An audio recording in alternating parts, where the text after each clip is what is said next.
ባየነው ጊዜ ደም ግባት የለውም። ከትውልዱ ማን አስተዋለ? እንደተቀሰፈ ቆጠርነው፣ እንደተመታ ቆጠርነው። ስለ በደላችን ደቀቀ፣ በሱ ቁስልኛ ተፈወስን። ግን ከትውልዱ ይሄን ማን አስተዋለ? ባየነው ጊዜ ደም ግባት የለውም አለ። ምኑን ባበሰ ወትውት በውስተ ሕዝብ የተናኩረኛ ለኢየሱስ ኢሳይያስም ተናገረ። አዎ የተናቀ ነው አለ። ሰው ፊቱን እንደሚሰውርበት ነው አለ። አዎ ፊቱን ሰወሩበት። በቀራንዮ አደባባይ በሁለት ወንበዴዎች መካከል ሰቅለውት 13ቱን ሕማማተ መስቀል ታግሶ የሾህ አክሊል ደፍቶ በወንበዴዎች መካከል ወንበዴ ብለው ሰቅለው በዚህ የሚመጣው ይሄ ምንድነው ይላል ወንበዴ፣ ይሄኛውስ ወንበዴ።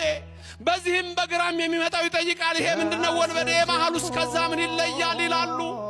ምኑን በሀበሰ ወትውት በውስተ ሕዝብ የተናኩነኝ አለ። ምራቃቸውን ተፉበት፣ ፊቱን ሸፍነው መቱት።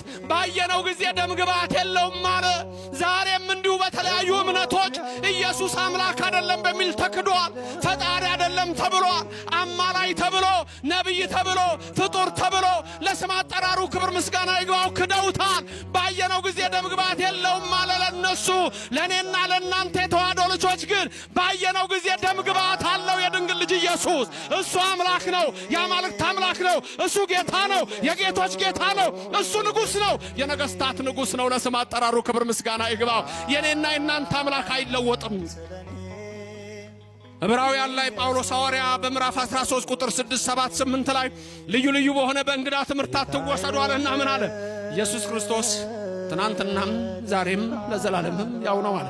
ተናገሩ። ኢየሱስ ክርስቶስ ትናንትና ዛሬም ለዘላለምም ያው ነው። አጌ ምን ይላል መሰላችሁ? እኔ እግዚአብሔር አልለወጥም ይላል። እግዚአብሔር ይለወጣል? አይለወጥም። እኔና እናንተ አምላክ ኢየሱስ ለዘላለም አምላክ ነው። ሰማይን የፈጠረው እሱ ነው። ምድርን የመሰረተው እሱ ነው። ክብርና ምስጋና ለዘላለም ለሱ ይሁን። የኔና እናንተ አምላክ ባየነው ጊዜ ደም ግባት የለውም፣ ጉልበት ሁሉ ይሰግድለታል አለ። አሁን መልካ ኢየሱስን ያየ አይበቃም? እኔ ብዙ ቦታ ነሰዋለሁ።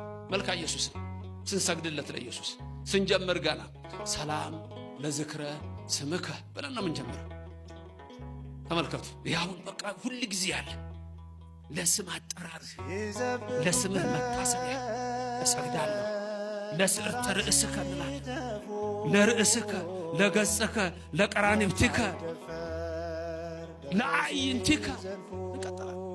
ለአይንህ ለነዚህ ለክንድቦች ኢየሱስ እሰግዳለሁ።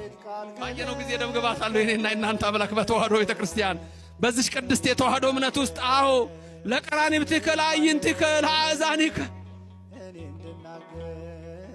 ለመላቲከ ጉንጮቹ ሳይቀሩ ኢየሱስ ክርስቶስ ለአፍንጫው ለክርስቶስ እንሰግዳለን። ይሄ እኮ ሌላ ቦታ የለም።